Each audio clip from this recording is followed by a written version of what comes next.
Este é o seu programa Pare e Pense. Pare e pense. Pare e pense. Pare e pense. Pare e pense. Pare e pense. Pare e pense. Pare Pare e Pare e pense. Pare e pense. Pare e pense.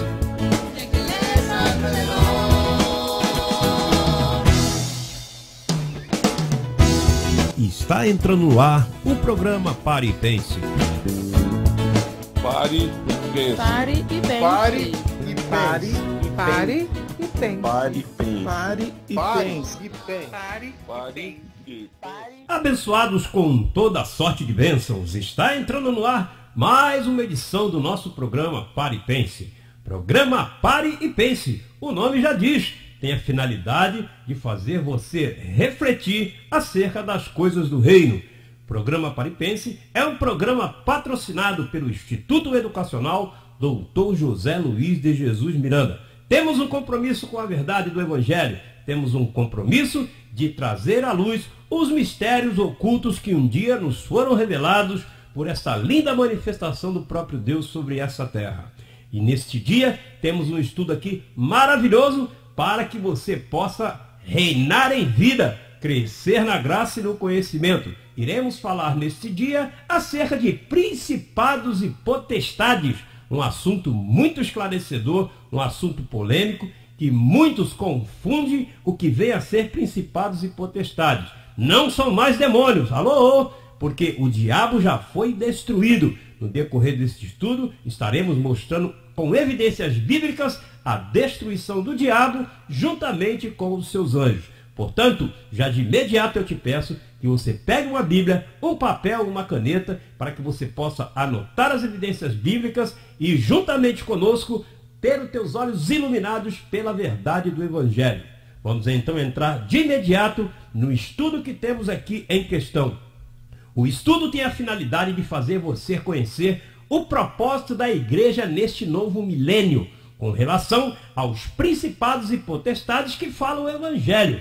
O verso da carta do apóstolo Paulo aos Efésios, capítulo 6, verso 12, ele tem sido usado largamente de uma forma equivocada, produzindo temor a muitos. Vamos aclarar este assunto, trazendo liberdade, colocando os fatos em seu devido lugar.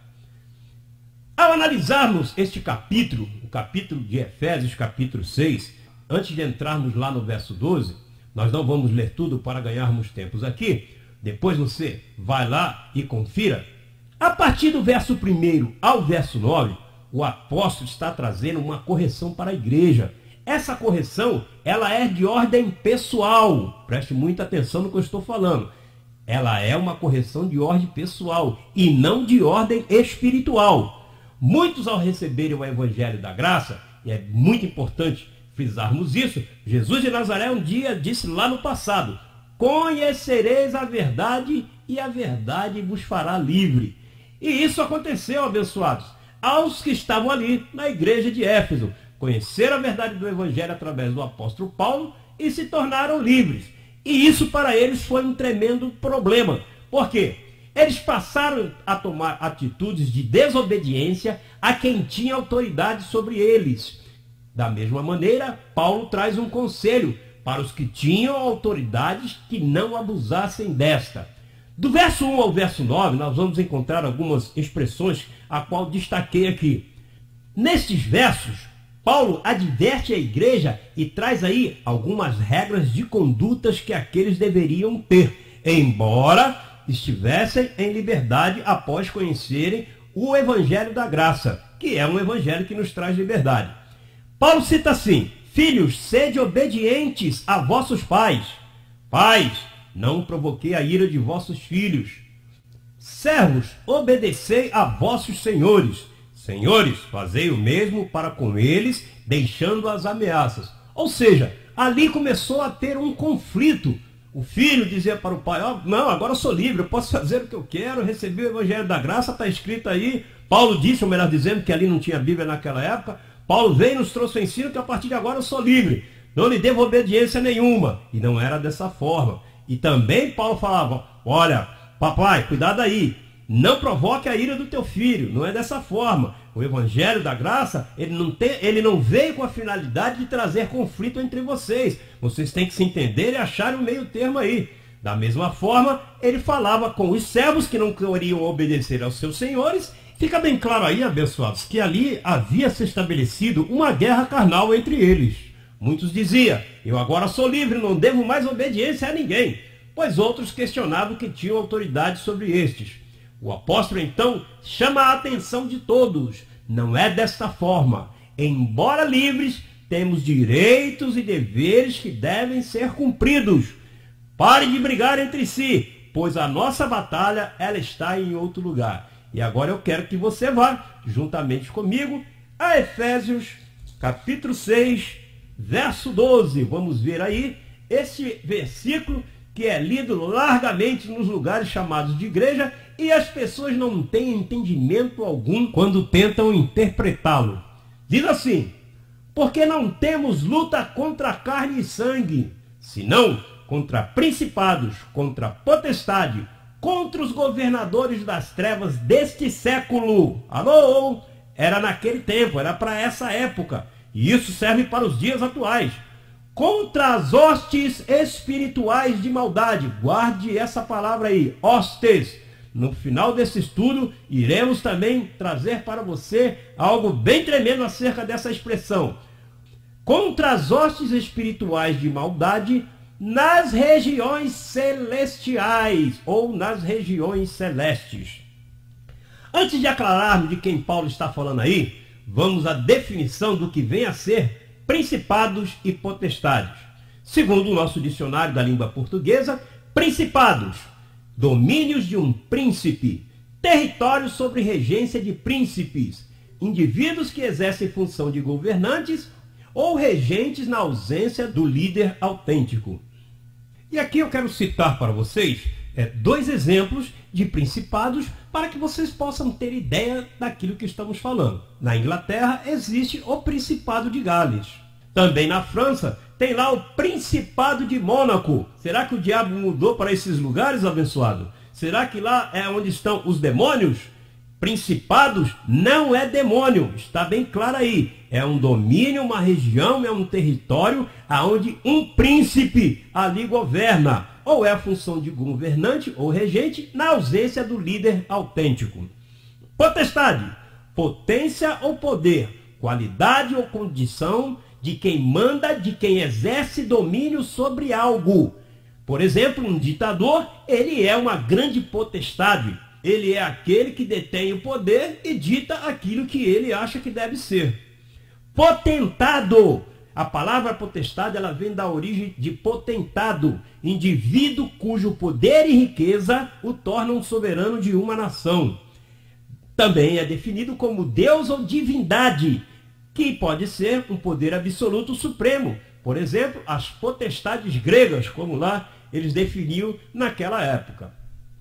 Paulo, em momento algum, abençoados, ele cita que esta guerra é uma guerra espiritual. Até porque, na morte de Cristo na cruz do Calvário, o diabo já foi destruído. É só você ler em Hebreus 2,14. Anote aí, não vamos ler agora. Esse é um verso que temos aclarado por diversas vezes aqui. Mas se você ainda não leu, por favor, anote aí, depois você vai lá. Hebreus 2,14 diz que visto que os filhos participaram de carne e sangue, ou seja, os filhos de Papai Deus tomaram o corpo e vieram sobre esta terra, ele participou das mesmas coisas. Entrou numa carne humana, essa carne se chamou Jesus de Nazaré, subiu na cruz do Calvário e ao derramar o seu sangue, ali ele destrói o diabo e os seus anjos.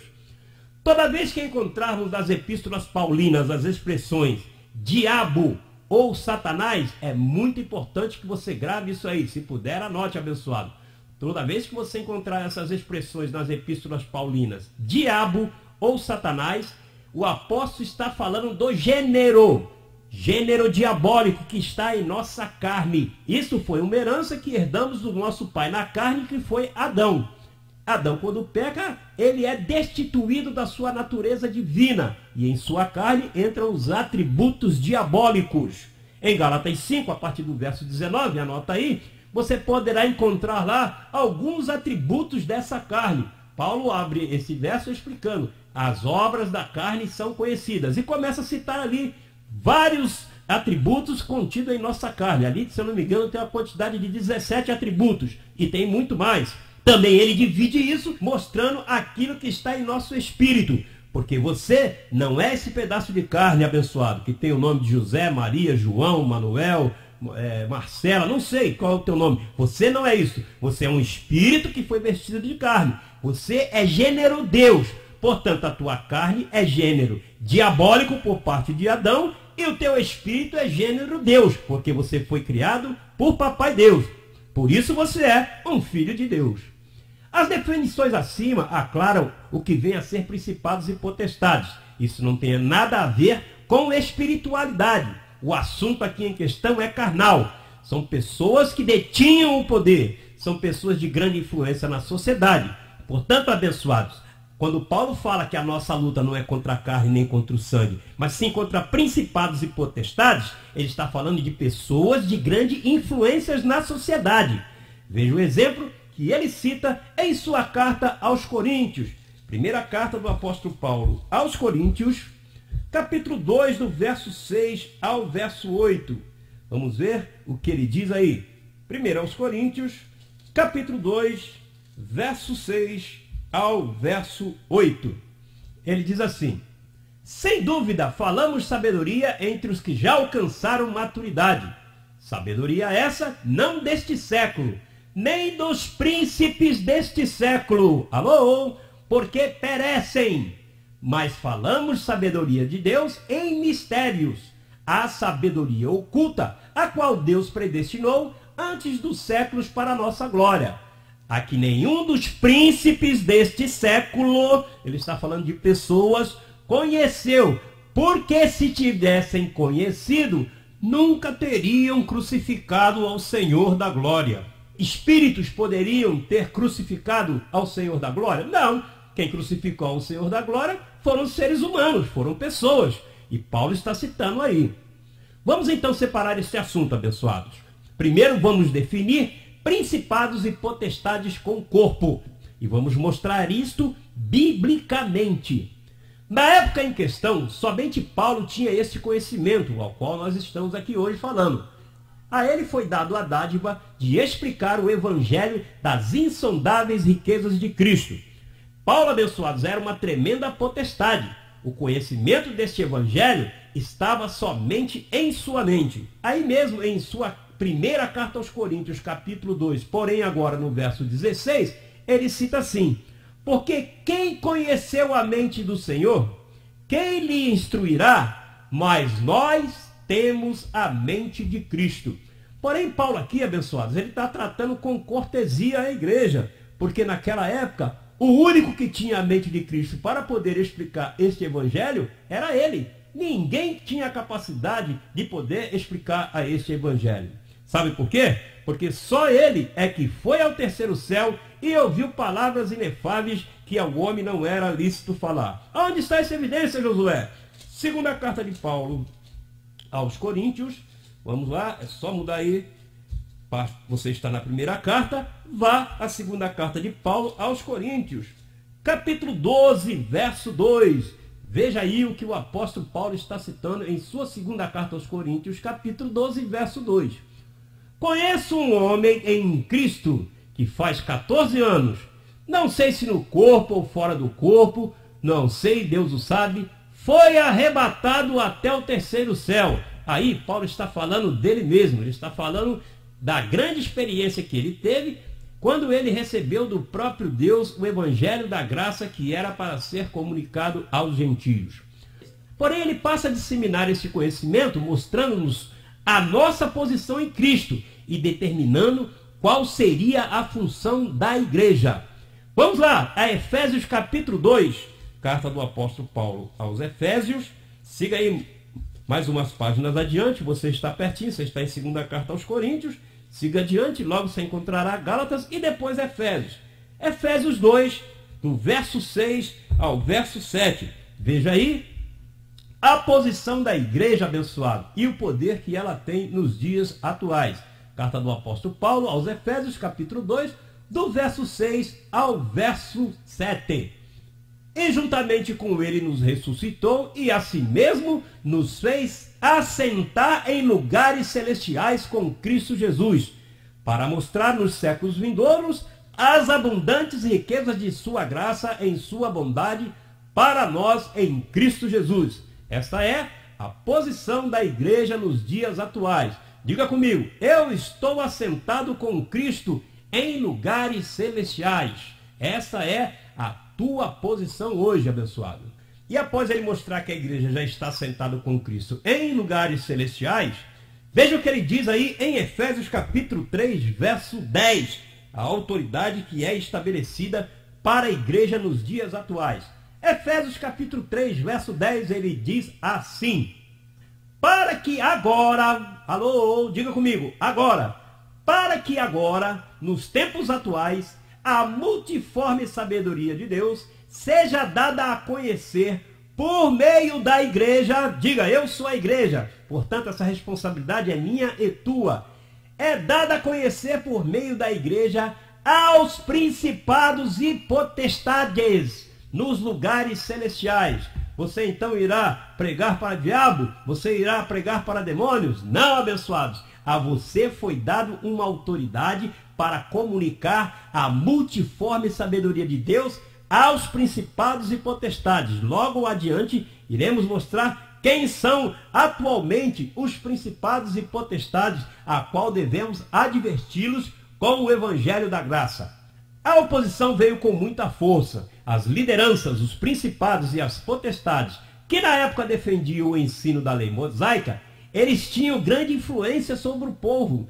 Daí ele expressar: nossa luta não é entre nós, carne e sangue. Nossa batalha é com esses que querem perverter o verdadeiro evangelho. Ele faz uma advertência bem séria ao seu filho na fé, seu filho Timóteo. Vamos à primeira carta do apóstolo Paulo a Timóteo, capítulo 4, verso 1 e 3. Veja a advertência que ele faz a Timóteo acerca destes que eram as potestades, que eram as autoridades, aqueles que tinham grande influência sobre a igreja naqueles dias. Primeira carta, então, do apóstolo Paulo a Timóteo, capítulo 4, verso 1 ao 3, diz assim: mas o Espírito expressamente diz que nos últimos tempos apostatarão alguns da fé, dando ouvidos a espíritos enganadores e a doutrinas de demônios, pela hipocrisia de homens que falam mentiras, tendo cauterizado a sua própria consciência, proibindo o casamento e ordenando a abstência de alimentos que Deus criou para os fiéis e para os que conhecem a verdade, a fim de usarem deles com ações de graça. Notem que no primeiro verso desta carta a Timóteo, Paulo cita a palavra Espírito por 2 vezes. A primeira está escrito com E maiúsculo, representando o Espírito de Deus. Já o segundo E, esse está escrito de forma minúscula, representa uma forma de ensino, uma forma de comportamento. Espíritos enganadores, homens que só falariam acerca do demônio, aterrorizando e trazendo pânico a muitos. Por acaso você conhece algum lugar chamado igreja, aonde que só se fala de demônio? Parece que o diabo chega primeiro que Deus, né?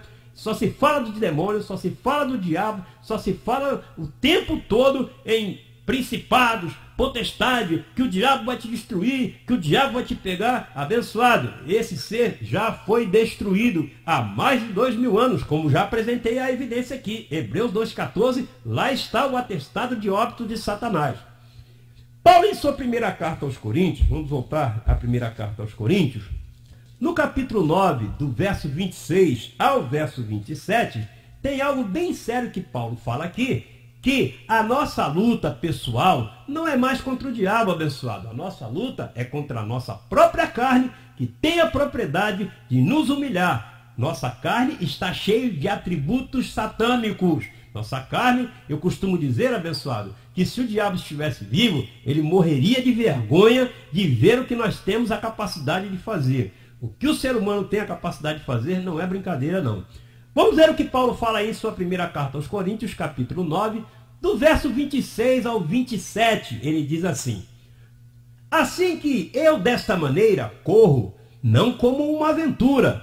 Desta maneira pelejo, não como quem golpeia o ar, senão golpeio o meu corpo e o ponho em servidão, para que pregando a outros, eu mesmo não venha de alguma maneira a ficar reprovado.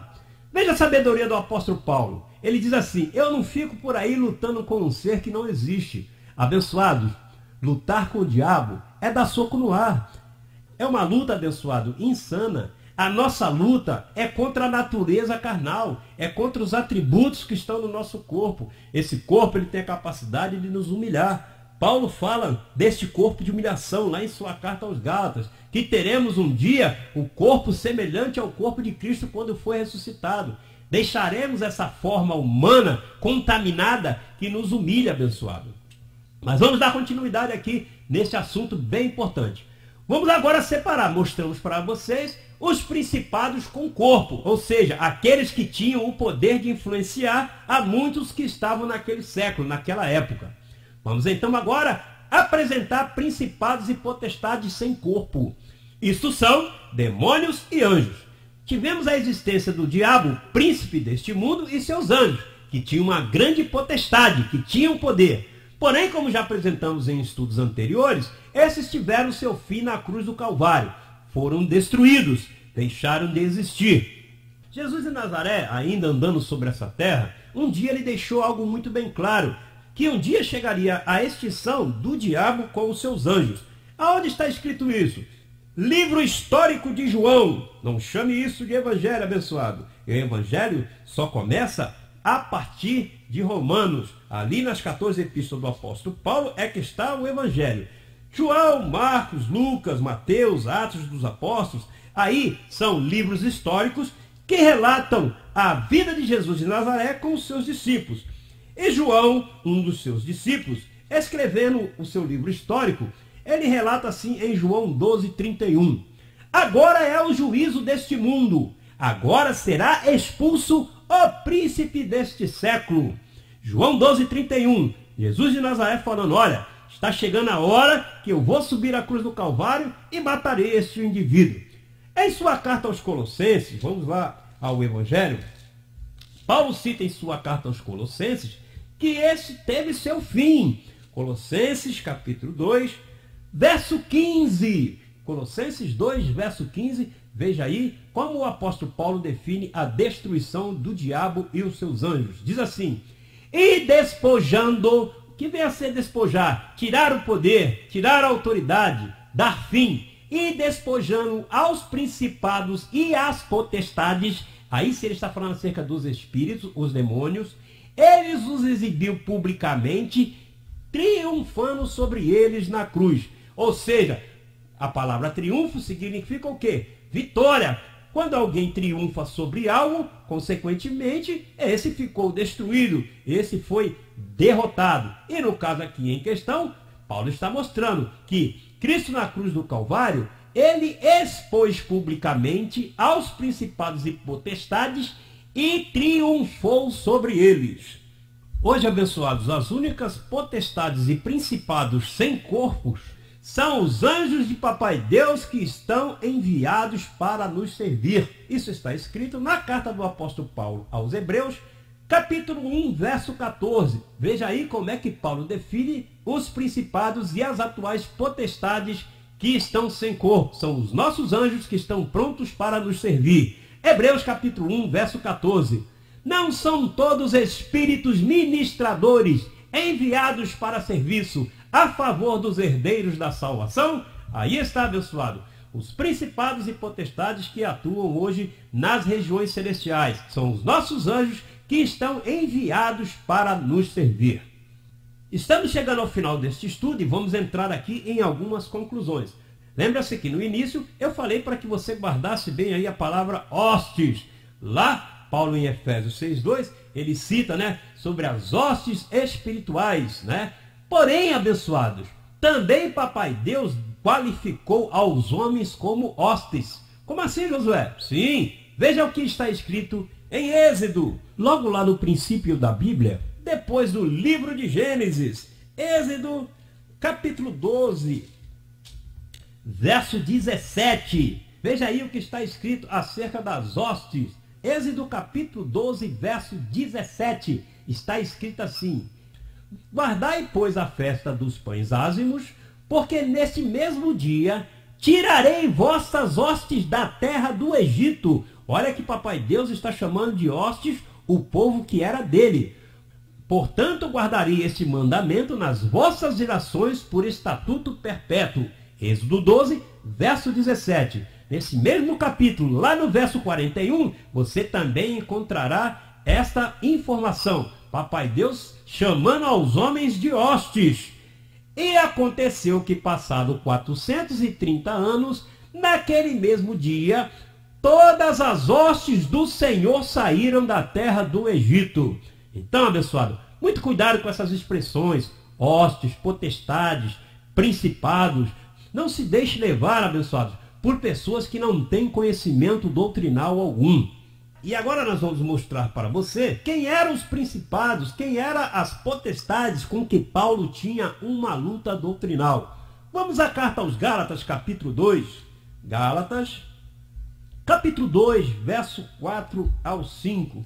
Vamos ver aí Paulo mostrando a sua luta diária, abençoado. Gálatas, capítulo 2, do verso 4 ao verso 5. Veja como ele define. E isso por causa dos falsos irmãos. Alô? Irmãos são irmãos, mas são falsos. E isto por causa dos falsos irmãos que se intrometeram secretamente ou furtivamente e entraram a espiar a nossa liberdade que temos em Cristo Jesus, para que pudessem nos colocar em servidão, aos quais nem ainda por uma hora cedemos com sujeição, para que a verdade do Evangelho permanecesse entre vós. Paulo aqui está citando dos discípulos de Jesus de Nazaré, aqueles que tinham grande influência no povo da época. Eles queriam continuar vivendo a lei de Moisés, eles queriam continuar defendendo o velho pacto, e Paulo falava que muitas das vezes eram enviados por eles alguns que entravam no meio da congregação e tinham por finalidade vir espiar a liberdade gloriosa que os filhos de Deus passam a ter quando recebem o Evangelho da graça. Da mesma forma eu e você, abençoado. Quando recebemos esse Evangelho, somos livres. Saiu de sobre nós o jugo do pecado, o jugo do inferno, o jugo do diabo, o jugo das servidores, os rudimentos. E aí tem um vizinho teu que começa a falar, não, esse aí se perdeu, tá vendo? Não vai mais na igreja, não toma Santa Ceia, para ele não tem mais batismo, agora vai à praia, vai ao futebol, vai ao cinema. É isso aí, abençoado. Essa era a luta diária do apóstolo Paulo. Hoje um homem com o microfone nas mãos é uma potestade em potencial, pois ele tem o poder de direcionar uma vida. Muitos são os príncipes desses séculos, com seus impérios religiosos, onde pregam demônios, pregam sobre pecado, ensinam acerca do inferno. E a nossa guerra não é contra a carne e também não é contra o sangue, abençoado. A nossa guerra é contra estes, pois todos os dias em suas liturgias negam o sacrifício perfeito da cruz. Como é que essa batalha pode ser vencida? Essa batalha, abençoado, ela não será vencida com tiro, com bomba, com briga, com xingamentos, não, mas sim através do conhecimento. Conhecimento esse que está contido nas 14 epístolas do apóstolo Paulo. Eu recebo que os olhos do seu entendimento foram iluminados e que a partir de hoje você viva uma vida livre de temores, sabendo que Cristo, na cruz do Calvário, ele fez uma obra perfeita. Eu te declaro abençoado com toda a sorte de bênçãos espirituais. Fique em sintonia e logo, logo voltaremos com outra mensagem que, por certo, levará a sua vida a outra etapa de glória.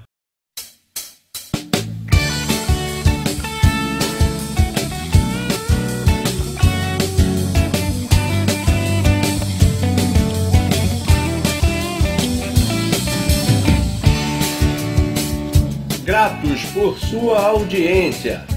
Declaramos que os olhos do teu entendimento foram iluminados pela verdade do Evangelho. Acesse nossas páginas na internet e conheça essa ciência.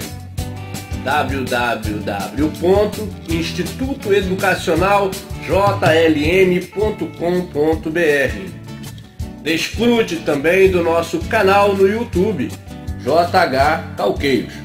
Ali você encontrará estudos, clipes musicais, louvores, mensagens Cápsulas de Graça, um lindo acervo a seu dispor, que irá educar o teu homem interior.